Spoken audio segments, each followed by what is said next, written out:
Let me introduce myself. I'm a pastor, a chaplain, a counselor, and a headmaster. And 17 years ago, I got involved with starting a Christian, classical Christian school. And at that point in time, I began to realize that the history I was taught about America is not the true history. And over the past 17 years, that has been something that I have been actively studying, pursuing, and learning. 4 years ago, I saw things happen in the 2008 election that disturbed me greatly.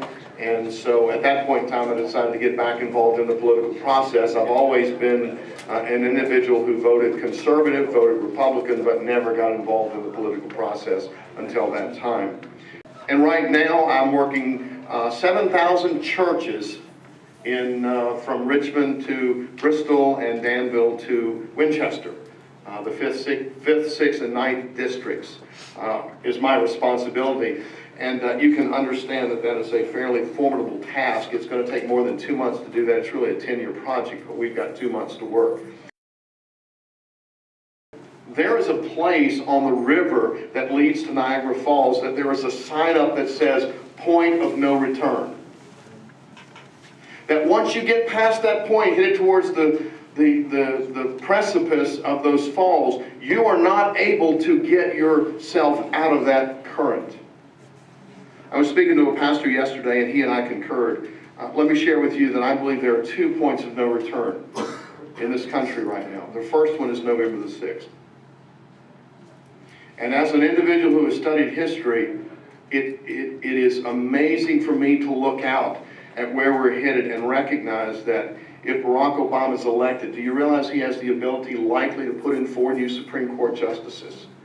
Do you realize that 4 new Supreme Court justices plus the 2 available already have the power to completely rid us of the Constitution? Do not think it will not happen. As I have studied this man, as I have studied history, we're on the precipice that if things don't change in 52 days, we could very likely see the Republic destroyed. Now, I know that's sobering, but somebody has to sometimes stand up and speak it. Number 2, if Barack Obama loses and our candidate Mitt Romney wins, we have another point of no return, and that's 2 years after the election.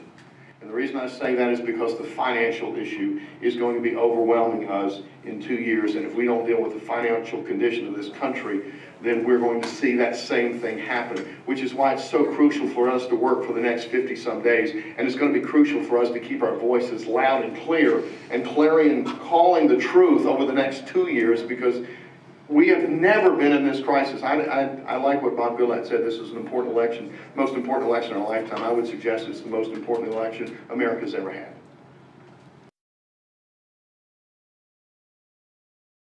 Let me give you a couple of historical things about the Christian principles. In 1831, a gentleman stood up in New York and said, Jesus is a bastard and his mother's a whore. Now, we would think that somebody has the right to get by with saying that in this culture now and not be looked at really weird. But he spent 6 months in jail and his fine was $500. Because in 1831, you did not criticize the Christian religion. Another individual in the same state of New York that same year stood up and said, I don't believe in God, in front of a judge, and the judge says, I don't want to hear your testimony. It's worthless. Because if you don't have your testimony on foundational truths, you don't have a testimony. And so he said, oh, we're not going to hear your testimony. If you don't believe in God, we don't want to hear your testimony. 50 states in America have acknowledged the God of the Bible, not the God as we understand him, the God of the Bible as a part of their definitive reasons for existence. They acknowledge the God of the Bible, not the God of Allah, not pluralism, but they acknowledge the God of the Bible. And the Supreme Court, in more than 300 declarations, has declared America to be a Christian nation in writing. We stand on foundational truths that are biblical. And I think it's quite important for us to recognize that we as Christians and we as Republicans and we as individuals who are involved in churches need to be responsible for the things that we can do. So let me give you some quick statistics. In 2008, the Republicans in the state of Virginia registered less than 10,000 votes, 10,000 new voters. The Democrats registered more than 400,000. We failed grassroots. We failed miserably. It's going to be voter registrations that's going to make the difference in this upcoming election. But let me give you some other statistics according to the Census Bureau in 2010. In 2010, 41% of the individuals who are of adult age in the state of Virginia eligible to vote voted. 41%. So take a typical church of 100, and let's just use that number real quickly. 41 out of 100 adults in the average church in America or in Virginia in 2010 voted. Those numbers may be on or off a little bit, but just give you what the census says. Of the 59 who chose not to vote, 23 aren't even registered. 23% of the average church is not even registered, much less 36% aren't even considering voting. The greatest spot for new voters and the greatest spot for hot leads, if I can use that, conservative leads, is the church. And we're sitting back saying, well, what can I do? What can I do? What can I do? Well, let me give you several things that you can do. I have been told that by some that this election is going to be in Virginia is going to be won or lost by maybe 10,000 votes. I certainly am not in the position to say I like that. I want to do it a whole lot more. I want to see, us move in a direction where we're talking about a serious defeat of the individual that occupies the White House. Please go to your churches and ask your pastors to consider doing only two things. It's nonpartisan, it's non-political, but just get your pastors to encourage their congregation to register to vote. And then secondly, get those congregations to encourage their pastors to sign up absentee ballots. Talking a little bit earlier, there are a lot of shut-ins in every church. Why shouldn't we be going to the shut-ins and getting them absentee ballots? Or wouldn't we be visiting them and saying, it'd be great to get individuals to register or to do absentee ballots just by going into their doors and saying, would you mind filling out an absentee ballot? You're not going to be able to make the polls. Let's make it easy for you. That's what the absentee ballot is for. 100 churches registering 100 people or doing absentee ballots for 100 people is the 10,000 number that we're looking at. I hear this all the time. Maybe this will be a benefit to you. Well, I just can't vote for a Mormon. Well, my response is I'm not voting for a Mormon either. I'm voting for the commander-in-chief, and I'm voting for the leader of the free world. It's not about his religious preferences at all. Number two, well, why don't we just need to elect a Baptist?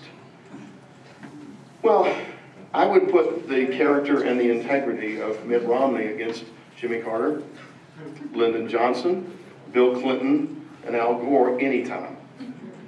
Character matters in this election. Integrity matters.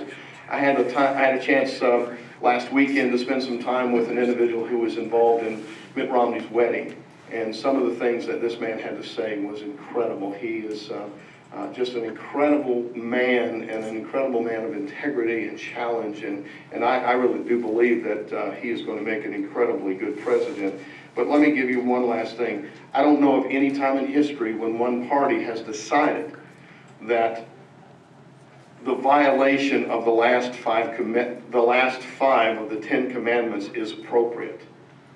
If you know anything about the Democrat Party, they are saying it's okay to violate the last 5 commandments of the 10 Commandments. We've never had an election like that. We've never had an election that went against godly principles. I'll end with this. My children, I have 2. One is 26 and one is 19. Where I am now is I will not allow them to loathe what I didn't do about this.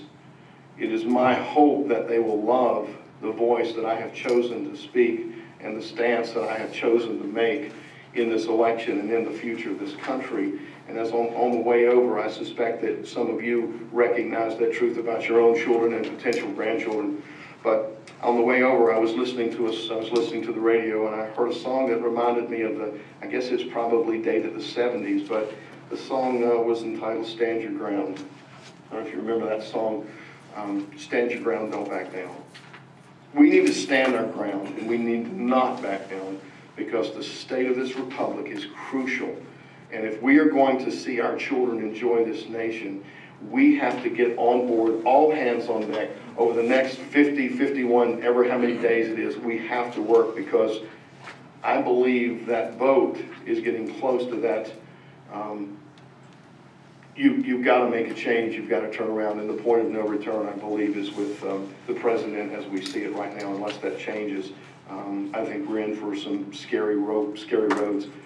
Do me a favor, do whatever you can to help me out with getting other churches involved. I'm available by phone, email, and I look forward to hearing from you at some point in the future. Keep up the good work, and let's get these 3 individuals mentioned elected, okay? Thank you.